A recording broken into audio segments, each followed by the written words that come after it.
Jagannath. Former bureaucrat VK Pandian जिस बीजू जनता दल के लुट जाने का कारण बने, उस पार्टी के मुखिया नवीन पटनायक अब बीजेपी के खिलाफ खुल के खेलने की तैयारी में है।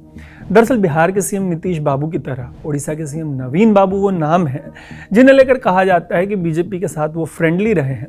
ऐसा कहने के पीछे आर्टिकल 370 से लेकर सीए जैसे कई कानून हैं जिस पे उन्होंने बीजेपी का साथ दिया, संसद में उनको सपोर्ट करते हैं। हालांकि जैसा कि 2024 के 4 जून को आए नतीजों के बाद लोकसभा चुनाव के जो नतीजे हैं माहौल बदलता दिख रहा है और नवीन बाबू भी बदले बदले नजर आ रहे हैं। दरअसल 2 दशक से वो उड़ीसा में अपना राज चला रहे थे और इसे 4 जून को बीजेपी वालों ने समाप्त कर दिया और यूपी के फॉर्मर चीफ मिनिस्टर मायावती की तरह नवीन बाबू की बीजेडी भी खाता नहीं खोल पाई लोकसभा चुनाव में।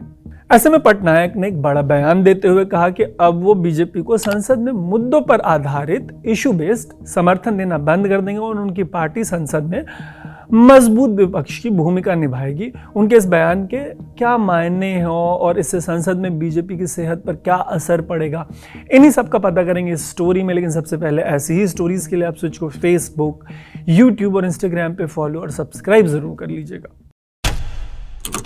अपने लेटेस्ट बयान में पटनायक ने कहा है कि उनकी पार्टी अब मुद्दों के आधार पर बीजेपी को संसद में समर्थन देना बंद कर देगी। उन्होंने ये भी कहा है कि उनकी बीजू जनता दल संसद में एक मजबूत विपक्ष की भूमिका निभाएगी। जैसा कि मैंने आपको बताया कि इस बार उनकी पार्टी लोकसभा में एक भी सीट नहीं जीत पाई। ऐसे में आपका सवाल ये हो सकता है कि आखिर वो संसद में बीजेपी और एनडीए वाली सरकार के खिलाफ मजबूत विपक्ष की भूमिका अगर निभाएंगे तो कैसे निभाएंगे। दरअसल मुद्दों के आधार पर बीजेपी को संसद में समर्थन नहीं देने और मजबूत विपक्ष की भूमिका निभाने जैसे आधिकारिक बातें बीजू जनता दल के राज्यसभा सांसदों की एक बैठक में दिया गया। इस बैठक में पार्टी के 9 राज्यसभा सांसद मौजूद थे। राज्यसभा शब्द सुनने के बाद आप में से ज्यादातर लोगों को तो पता ही होगा कि भारत की संसद में 2 सदन है, राज्यसभा और लोकसभा। लोकसभा के सांसदों को सीधे तौर पर चुनकर संसद में लाया जाता है, वहीं राज्यसभा के सांसदों को पार्टियां अपने विधानसभा में मौजूद विधायकों की संख्या के हिसाब से चुनकर संसद भेजती हैं। ऐसे में 2014 में नरेंद्र मोदी के उदय के बाद से अगले 10 सालों तक लोकसभा में बीजेपी का एक छत्र राज रहा। भारत में सरकार बनाने के लिए एक पार्टी को अपने दम पर अपने सहयोगियों के दम पर जो टोटल 543 सीटें हैं लोकसभा की, उनमें से 272 की दरकार होती है। बीजेपी को 2014 और 19 में अपने दम पर 2072 से ज्यादा सीटें मिली। 19 में तो यह आंकड़ा 300 के पार चला गया। ऐसे में लोकसभा में तो पार्टी को किसी की दरकार नहीं होती और राज्यसभा में फंस जाने वाले कानूनों पर अक्सर पार्टी को पटनायक की बीजू जनता दल और जगन मोहन रेड्डी की वाईएसआर सीपी का समर्थन मिल जाया करता था। हालांकि पटनायक की पार्टी को ओडिशा में सीधे बीजेपी ने साफ कर दिया, वहीं रेड्डी की पार्टी को आंध्र प्रदेश में बीजेपी के सहयोगी तेलुगु देशम पार्टी ने साफ कर दिया। ऐसे में इसका असर यह हो सकता है कि इन दोनों ही पार्टियों का राज्यसभा में बीजेपी को जो समर्थन मिलता था वो खटाई में पड़ जाए। पटनायक तो कम से कम खुले में आधिकारिक तौर पर कह चुके हैं कि बीजेपी को वो अब सपोर्ट नहीं करने वाला राज्यसभा में। ऐसे में अपने पूरे करियर में पहली बार बहुमत से दूर रहे लोकसभा में नरेंद्र मोदी को लेकर देखने वाली बात यह होगी कि वो आने वाले दिनों में किस तरीके से संसद में कानूनों को पास करवा पाते हैं। यहाँ पे एक इंटरेस्टिंग फैक्ट है कि 2002 में पहली बार बीजेपी ने नरेंद्र मोदी के लीडरशिप में गुजरात विधानसभा का चुनाव लड़ा। ऐसे में 2002 से 2024 तक के तमाम चुनावों में आज तक नरेंद्र मोदी को इस तरीके की स्थिति का सामना नहीं करना पड़ा जिसमें उनके पास पूर्ण बहुमत ना हो। 2024 के चुनाव में पार्टी को सरकार बनाने के लिए जो जरूरी होता है 272 का आंकड़ा, उसमें से 30 सीटें कम यानी 240 सीटें आई हैं।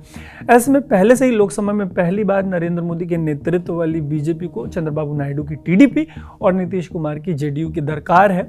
ऊपर से पटनायक कह रहे हैं कि अब उनकी पार्टी बीजेपी के खिलाफ एक मजबूत विपक्ष की भूमिका में होगी। उनके ऐसा कहने के पीछे का कारण ये है कि बीजेपी ने न सिर्फ उनकी पार्टी को ओडिशा में असेंबली में साफ कर दिया बल्कि 21 लोकसभा सीटों वाले ओडिशा में 20 सीटें खुद जीती, 1 सीट पर कांग्रेस जीती और यहाँ पे लोकसभा में बीजेडी साफ हो गई। ये तब है जबकि नरेंद्र मोदी की प्रचंड लहर वाले 2014 के चुनाव में बीजेडी ने 20 लोकसभा सीटें जीती थी। वहीं 2019 में पुलवामा और राष्ट्रवाद के नाम पे जो चुनाव हुआ था उसमें भी नवीन पटनायक की पार्टी 12 सीटें जीतने में सफल रही थी, जबकि कमजोर पड़ी मोदी लहर के बावजूद पार्टी इस बार ओडिशा के लोकसभा में खाता नहीं खोल पाई और विधानसभा में भी हार गई।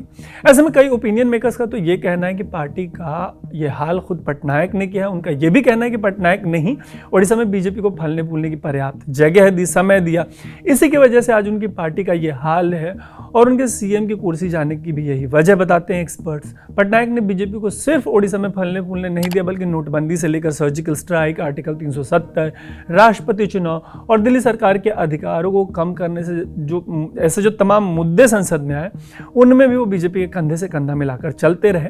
इतना ही नहीं, राज्यसभा में अपने एक सांसद को भेजने के नंबर्स थे उनके पास, बावजूद इसके पटनायक की पार्टी ने बीजेपी को आसानी से पार्टी के नेता और रेल मंत्री अश्विनी वैष्णव को राज्यसभा भेजने दिया। हालांकि अब जब पार्टी का लगभग सब कुछ लुट चुका है, तो पटनायक केंद्र सरकार के खिलाफ उड़ीसा की अनदेखी का मुद्दा जोर शोर से उठाने की तैयारी में। पार्टी ने नरेंद्र मोदी के केंद्र में आने के बाद उड़ीसा की अनदेखी के मुद्दे को किनारे कर दिया था और कहा जा रहा था कि इससे पार्टी को बहुत नुकसान हुआ है। नुकसान से उबरने की तैयारी में बीजेडी बिहार और आंध्र की तरह विशेष राज्य के दर्जे की मांग को फिर से उठाने की तैयारी में है। इसके अलावा पार्टी राज्य में लाखों घरों की मांग से लेकर सड़क, स्कूल, ऐसे तमाम तरीके की मांग केंद्र सरकार से करने वाली है। ऐसे में जाते जाते बात करते हैं राज्यसभा में नंबर गेम की। एक तरफ जहां बीजेडी के पास 9 राज्यसभा सांसद है, वहीं दूसरी तरफ जगन मोहन रेड्डी के पास 11 राज्यसभा सांसद है। राज्यसभा में सांसदों की कुल संख्या 245 है। इनमें से बीजेपी वाली एनडीए के पास 117 और कांग्रेस वाले इंडिया गुट के पास 80 सांसद हैं।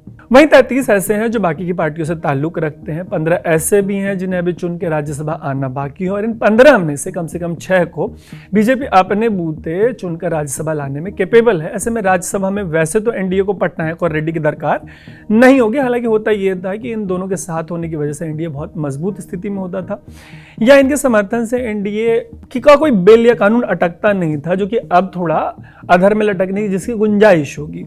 ऊपर से आने वाले दिनों में महाराष्ट्र से लेकर हरियाणा और झारखंड जैसे ऐसे राज्यों में विधानसभा चुनाव होने हैं, जिन राज्यों ने लोकसभा चुनाव में बीजेपी को बहुमत से दूर करने का काम किया है। ऐसे में अगर बीजेपी और एनडीए का जो गठबंधन है इन राज्यों में अच्छा प्रदर्शन नहीं करता, हार जाता है, तो इसका असर उनके राज्यसभा के नंबरों पर पड़ेगा, और हो सकता है कि तब उन्हें अन्य पार्टियों के समर्थन की दरकार हो। हालांकि आने वाले दिनों में देखने वाली बात होगी कि नवीन पटनायक के ऐसे स्टैंड का बीजेपी वालों के, एनडीए के सेहत पर क्या असर पड़ता है।